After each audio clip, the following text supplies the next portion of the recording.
Pero giit ng Philippine Coast Guard at National Maritime Council, hindi ito pag-withdraw o pagsuko, ngunit pag-reposition lamang. Balitang hatid ni Joseph Moro. Sa Puerto Princesa Port, dumaong ang BRP Teresa Magbanwa. Kita sa di kalayuan, mga pinsalang natamo nito matapos banggain ng barko ng China Coast Guard itong Agosto.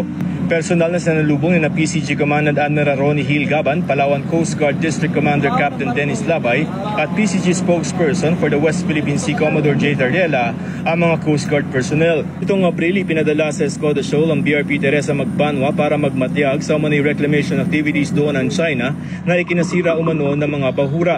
75 nautical miles o 140 kilometers ang layo sa Palawan ng Escoda o Sabina Shoal at nasa loob ito ng ating 200 nautical mile exclusive economic zone.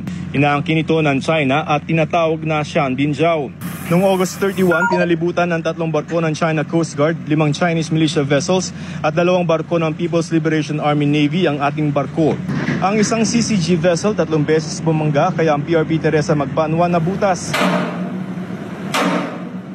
Sinabi ng tagapagsalita ng China Coast Guard sa Chinese state media na nag-withdraw o matras ang BRP Teresa Magbanwa.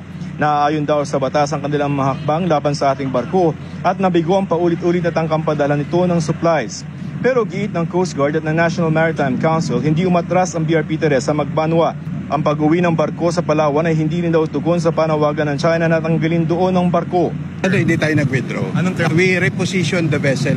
We will maintain our presence in all of our exclusive economic zones, including Escoda Shoal.